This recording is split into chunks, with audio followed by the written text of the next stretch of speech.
Assalamualaikum warahmatullahi wabarakatuh. Anak-anak, apa kabarnya? Semoga selalu diberi kesehatan oleh Allah Subhanahu wa Ta'ala. Amin. Untuk materi kali ini, Ibu akan menjelaskan tentang teorema Pythagoras yang kemarin sempat terhenti karena PTS. Nah, untuk teorema Pythagoras ini berlaku untuk segitiga siku-siku biasanya. Contoh, misalkan di sini ada segitiga siku-siku. Kita lihat panjangnya. Di sini bisa dibuat menggunakan buku berpetak, tapi untuk buku biasa juga tidak apa-apa. Kita lihat di sini. Di sini panjangnya ada 1, 2, 3 kotak. Di sini ada 1, 2, 3, 4. Ada 4 kotak, yang ini ada 5 kotak. Sekarang kita kalikan. Di sini 3 dikali 3 berarti kotaknya ada 9. Ada 9 kotak. Di sini ada 4 kali 4 yaitu 16 kotak. Di sini ada 5 kali 5 yaitu 25. Nah, dalam pengertian teorema Pythagoras yang telah kalian tulis, teorema Pythagoras merupakan kuadrat panjang sisi miring segitiga siku-siku sama dengan jumlah kuadrat sisi lainnya. Jadi kuadrat sisi miringnya sama dengan jumlah kuadrat sisi lainnya. Nah, di sini kita harus mengetahui mana dulu sisi miring dari segitiga siku-siku. Kita beralih ke gambar ini. Nah, sisi miring dari segitiga siku-siku merupakan yang ini. Sisi miring, kalau gambarnya misalkan terbalik seperti ini, nah kita lihat sini terbalik kan, sisi miringnya yang mana? Nah, ini sisi miringnya. Kenapa yang ini? Karena sisi miring itu berhadapan dengan sudut siku-siku.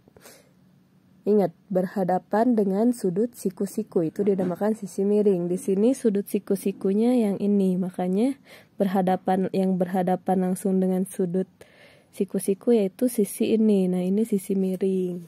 Nah, ini sudut siku-sikunya di sini kan, yang tegak lurus sudut siku-siku itu. Biasanya kalau nggak ada tandanya tapi ini gambarnya sudah tegak lurus, ini berarti sudut siku-siku. Berarti sisi miringnya yang C ini. Di sini mana sisi miring? Nah, ini sisi miring ya. Yang ini sisi miring karena sudut siku-sikunya di sini. Terlihat ini ada tandanya sudut siku-siku. Nah, jadi untuk yang tadi kita balik lagi. Kuadrat sisi miring ini sisi miringnya sebesar 5 kotak kan.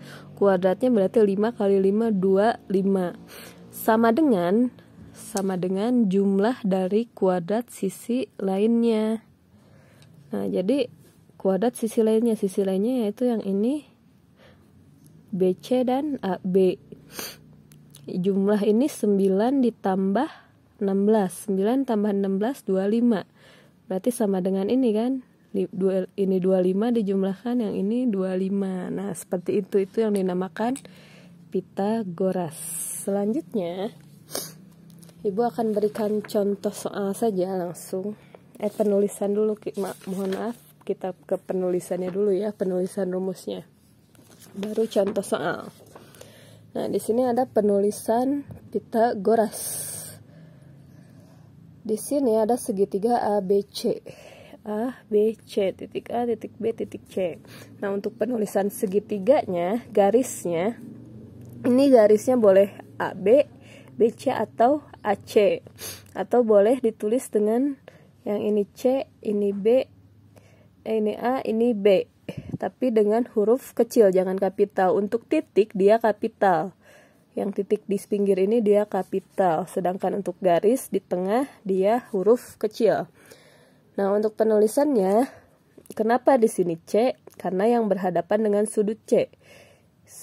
Garis yang berhadapan dengan sudut C dinamakan garis C. Terus ini berhadapan dengan sudut A, jadi di sini A kecil. Ini berhadapan dengan sudut B, berarti di sini B kecil. Nah, seperti itu penulisannya. Sekarang rumusnya. Tadi di sini sisi miring Pengertiannya kuadrat sisi miring sama dengan jumlah kuadrat sisi lainnya. Kuadrat sisi miringnya B kan, sama dengan jumlah kuadrat sisi lainnya. C kuadrat ditambah A kuadrat. C kuadrat ditambah A kuadrat. Boleh menulis seperti ini, atau boleh menulis tadi sisi miringnya di sini AC kan. AC kuadrat sama dengan kuadrat sisi lainnya AB dan BC. AB kuadrat ditambah BC kuadrat. Nah, bisa ditulis seperti ini juga. Nah, selanjutnya kita langsung ke contoh soal. Misalkan contoh soalnya kita cari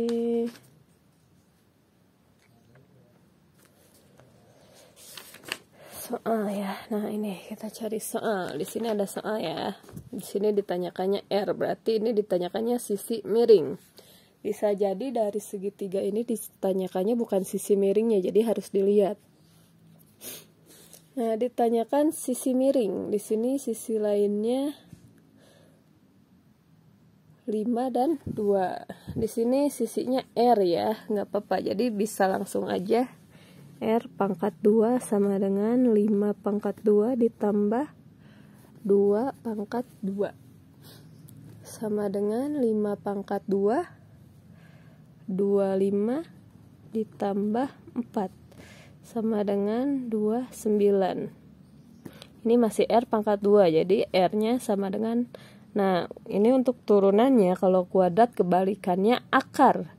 Jadi R sama dengan akar 29. Ini hasilnya. Kalau bisa diakarkan, kalau tidak bisa berarti ini sudah paling sederhana. Selanjutnya misalkan kalau ditanyakannya bukan sisi miring. Misalkan ada segitiga, sisi miringnya ini sudut siku-siku. Sisi miringnya diketahui, misalkan 12. Terus yang ini sisi lainnya misalkan 5.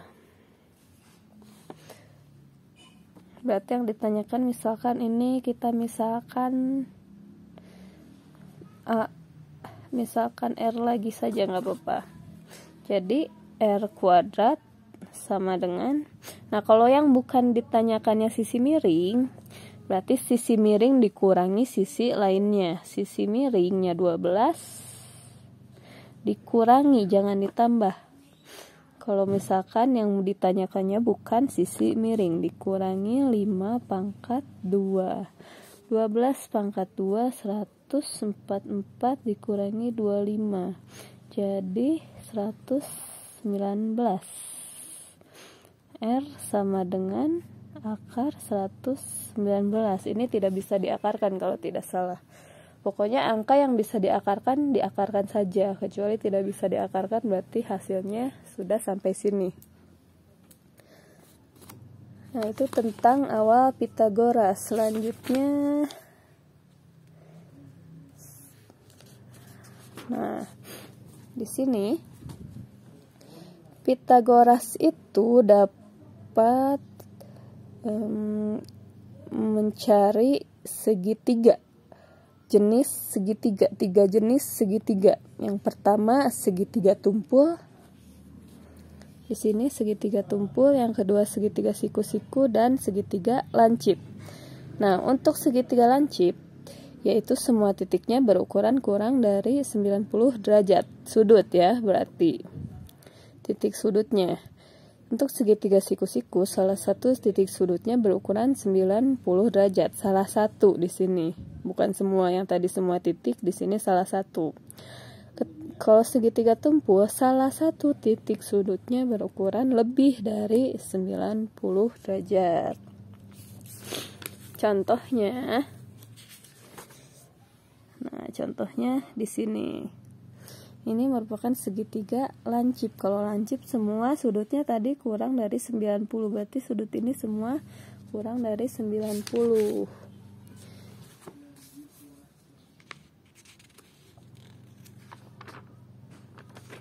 Kalau segitiga siku-siku tadi sudutnya ada sama dengan 90 pasti. Karena siku-siku di sini siku-siku. Lalu untuk segitiga tumpul sudutnya ada yang lebih dari 90. Nah, sudut ini sudah jelas terlihat pasti lebih dari 90. Nah, sekarang cara mencarinya yaitu